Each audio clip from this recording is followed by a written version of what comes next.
Two friends, two minds, and one love for Arsenal Football Club. You are now listening to the Cod and Two Minds podcast.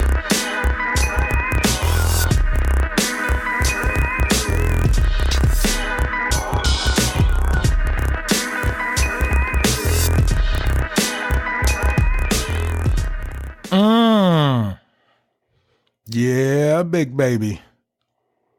That's right. Welcome to the podcast, Cod and Two Minds. It's your boy E. At E Marshall, flying solo without his trusty sidekick, Fitty Mac, a.k.a. at Gunnar Rush. That's right. No Fitty Mac this week. So look for a nice, smooth, professional podcast and not your normal hood-driven ghetto podcast. Isn't that right, Fitty? Nah, I'm just playing. Yeah, he's off. He's cruising around in the Sierra Nevadas, golfing, smoking things, tasting whiskey, just enjoying all the things that region of Northern California has to offer. But, with that said, the podcast must go on. So here I am, your trusty sidekick, E. Marshall. I just want to say welcome. Great game. 3 points, that's all that mattered. And we got it.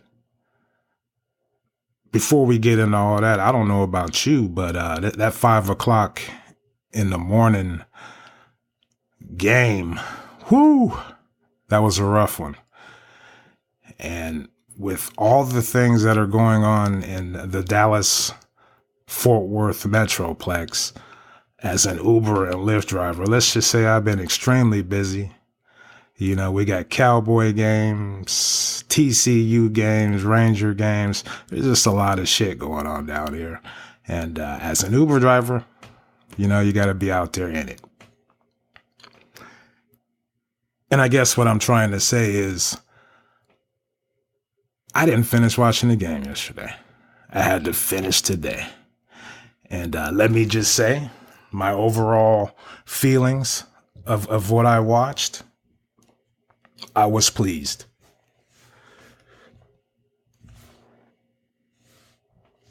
We got the 3 points. We were playing at home, and we kept a clean sheet. If you've been an Arsenal supporter for, 15 years, maybe even more, you understand after a midweek game away in Europe, coming back for that early morning kickoff, it's a little rough. There were a couple things going in our favor. Brighton were a newly promoted team, and we usually just beat the shit out of them, especially the first couple times we play them. And we were playing at home. If we had to play that game away at like Stoke, that early, coming off a Europa trip, midweek, I would have been a little more worried. But all in all, the team performed well. It was a professional performance. Everybody was kind of checked on, I thought Wenger had the team mentally prepared to play for the start of the game. Because like I said, they usually come in these games flat. Not really switched on. But I thought Wenger had the team, to me, I didn't get that feeling early on watching the game.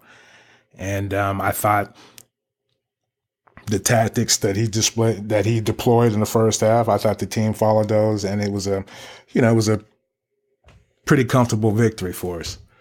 Now, Brighton and their tactics coming into the game, or what their approach was going to be, they really made it easy for us to just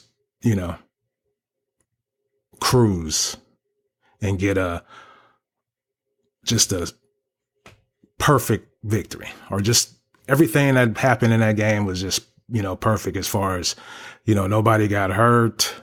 There was no real heart and mouth moment. I wasn't stressed out. It was just comfortable. And I want to thank Brighton and their manager for just, pretty much making it easy for us.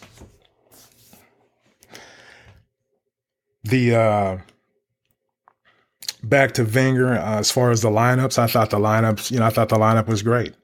One of the things me and Fitz, we talk about is mixing it up, finding the right time to play people like Holden and Iwobi.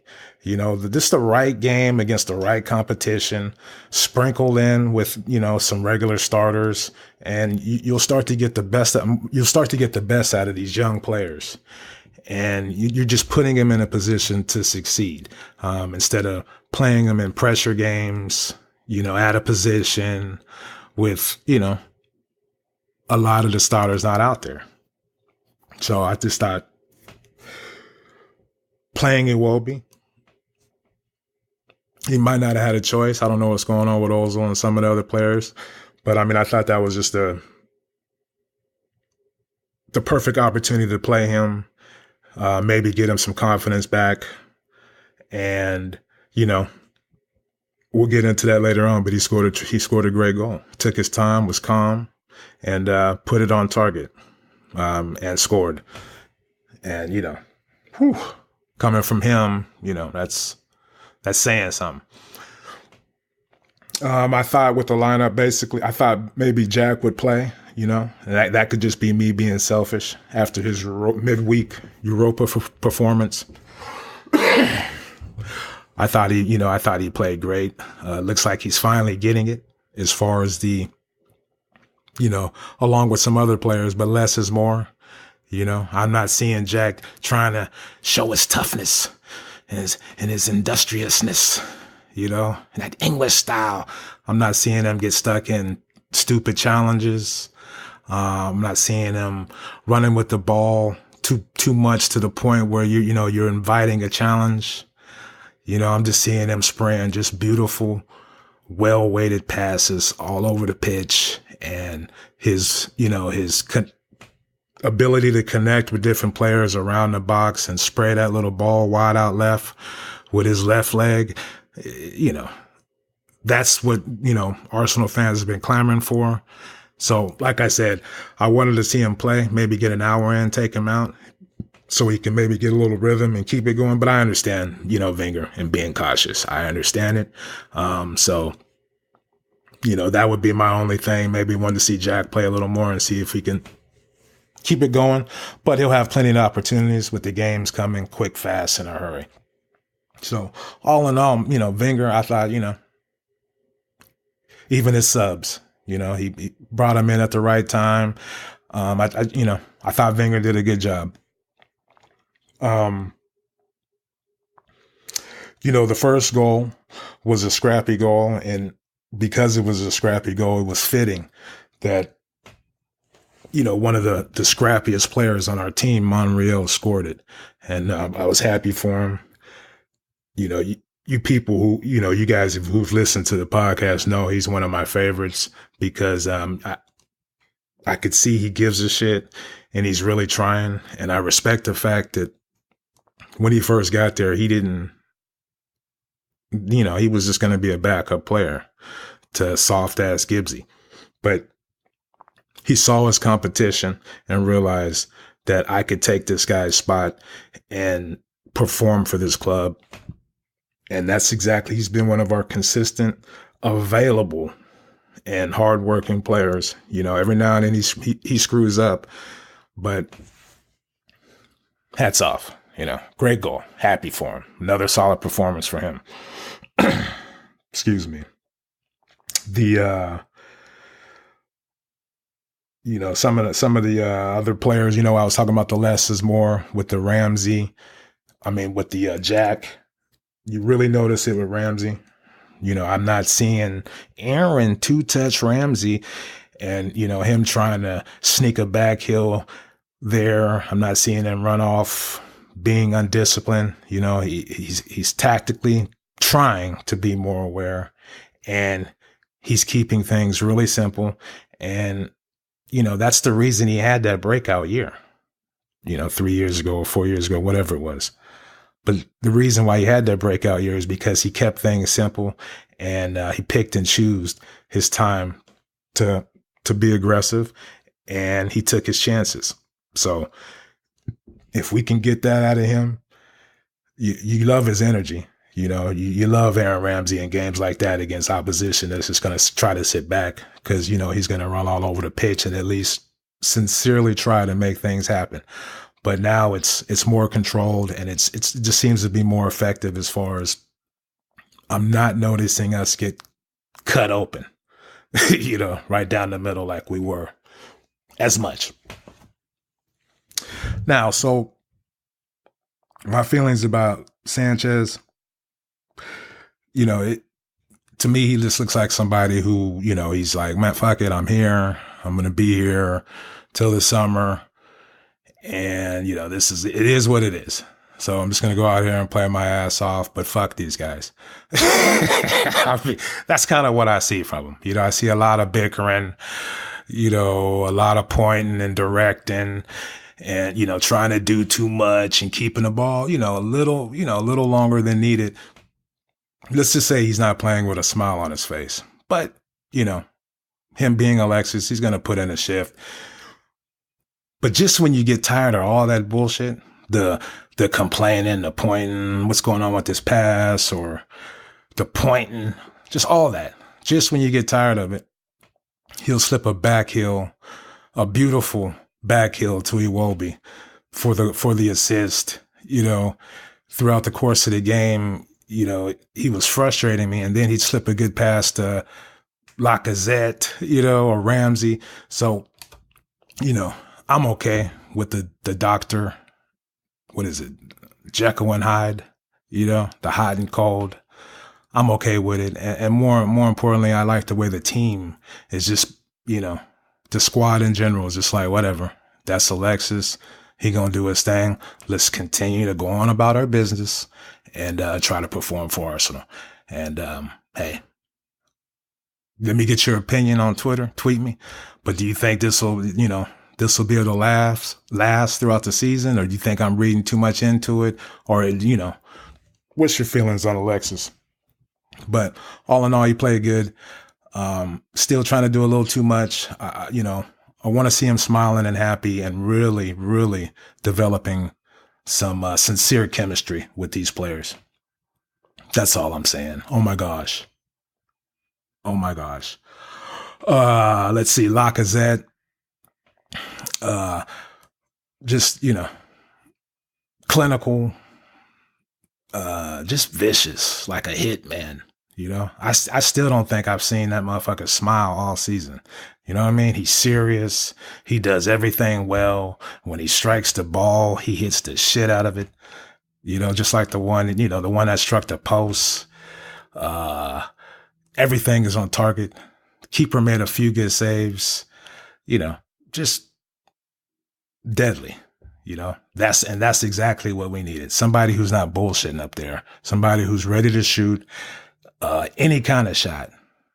Yeah, have you seen him jump? Oh yeah, he can jump too. So, he didn't score. He didn't keep the streak alive, but the shots he took were on target and they were clinical. And on a day when things aren't going so well and we don't have goals, those are the goals that go through. You know what I mean? So, great buy. I talk a lot of shit about Wenger, but when the dust settles, you start to see like, okay, old man, okay. But it's just not enough. But anyway, good job today, Wenger. And let's see. So, what else I want to talk about? Oh, we got a little international break coming up. And maybe you guys can get at me, hit us up on email, citmpodcast@gmail.com, or I'm at eMarshall on Twitter, and Fitz is at Gooner Rush. And the show's Twitter is at CITM Podcast. But anyway, one of my little theories about the U.S. national team is American soccer, we lack the creative ability or the imagination it takes.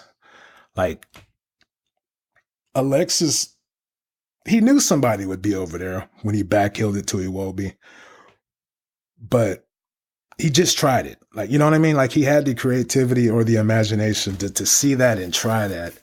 And you see that with a lot of teams in South America, or even some of the teams in Europe. They have that imagination or that creative ability to make things like that happen. And I think that's what's really missing with American soccer. We can run through cones. We're very fit. And we're starting to, get the right type of athletes as far as size-wise to play, but we just don't have that creative spark or that imagination. I'm just wondering, is that something that's not being taught? Or, I don't know. What are some of your thoughts on that? But I think that's what's missing. And I think it is the coaching. We want everybody to get a trophy. We don't want kids to show off or really express themselves. And I just think it's just being stamped out. But anyway, I don't have kids. What am I talking about? Let's keep it moving. Last but not least, blockhead, Kolasinac. That's the difference. Like when you don't have people who really play left wing back or that position, like he was trying to put Ox there, or even Bellerin early on, wasn't really aware of how to do it. One of my complaints, not really complaints, or just something I'd like to see more would be blockhead, Kolasinac be on attacking more, but he knows how to play that position. He knows how to pick and choose when he does. And the moments when he's making those runs and connecting with Alexis, it's way more effective. I just didn't notice him doing a lot more, but I'm taking it as he's somebody who knows when to do it, or maybe that was the approach. So once Bellerin kind of gets that down, I think you will see an even distribution of attacking from either flank. Let's just say I hope so. Bottom line, I want to see blockhead going forward more than Bellerin. If they can get to the point where, they're taking turns, or that's going to be even better. And last but not least, I'm sure I forgot some things, but whatever. I'm doing this shit by myself. But let's see. Oh, the counterattack. I noticed that a lot throughout the game. Let me know on Twitter if y'all feel the same way. But the counterattack, the counterattacking that Arsenal were performing against Brighton was just tremendous. I mean, it looked choreographed. It looked something. It was just way more effective. Like there was a shot at the end of all those counterattacks, and the best chance would be Aaron Ramsey when, the keeper saved it. But, hopefully we can continue to incorporate that this season where it's an effective counter and we're picking and choosing and we're picking and choosing the right times to do it. I thought the counterattacking that we did against Brighton was, it reminded me of some of the old school counterattacking. But all in all, great victory, 2-0, clean sheet. No injuries, people got arrested. So, tremendous victory. Hopefully players come back from the international break unscathed. But my only complaint for the game would be the kind of the way we closed it in the second half, I felt that, we if you want to win the championship or you want to win titles, you got to have the details covered and you got to be switched on. And I just thought as the game wore on, it could have been we were getting tired, but I would have liked to seen us just, why don't we bust out some Olays like we used to, keep the ball, control the game, and just professionally ride it out to victory. Get some olays going and just, finish the game off like that. I just thought yesterday there was a lot of scrambling around and, I was just a little uneasy. That would be my only complaint. But all in all, great performance, and I'm happy. So if you got any comments or any feedback, or if I've made any mistakes, or if you want to have a nice little conversation or a debate, feel free, like I said, to hit the show up on social media. @EMarsho is my Twitter, EMARSHO. @GoonerRush is FittyMax. And the show's Twitter handle is @CITM Podcast. And please drop us an email, CITMpodcast@gmail.com. Thanks for all the support. Sorry for the late release on this one, but like I said, a little busy. Thoughts and prayers for all the people in Las Vegas. We all got to try to get along, man. We got to talk to people. I don't know, but thoughts and prayers to them. You can find the show on iTunes, SoundCloud, YouTube, Stitcher. Do a search. We know how this works. And, thanks for tuning in. I'm going to leave you guys with a little thought. I forget who said this, but it's something I'm going to try to incorporate. What is it? If never overlook the things in victory that you wouldn't overlook in defeat. You know what I'm saying? Now the reason why, I just think that's just a plan for constant improvement, So if you win, you got to analyze it. If you lose, you got to analyze it. And it just leads for a road of just constant improvement. That's it. That's all I'm going to leave you with. Thanks for tuning in. If you got some shit you want to do, man, get out and do it. Don't let anybody hold you back. Everybody talks shit. Peace.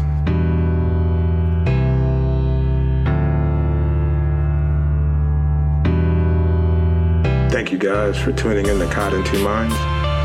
Please head on over to iTunes and subscribe, rate, and review the show. All feedback is much appreciated. If you would like to contact the show, drop us an email at citmpodcast@gmail.com. And be sure to follow us on Twitter @CITMPodcast, @GoonerRush, and @EMarsho. That's EMARSHO. The music in this podcast has been provided by Statics. If you like what you hear, be sure to check them out at staticsentertainment.com and follow them on Twitter and Instagram @StaticsMusic. That's STATX Music. Peace.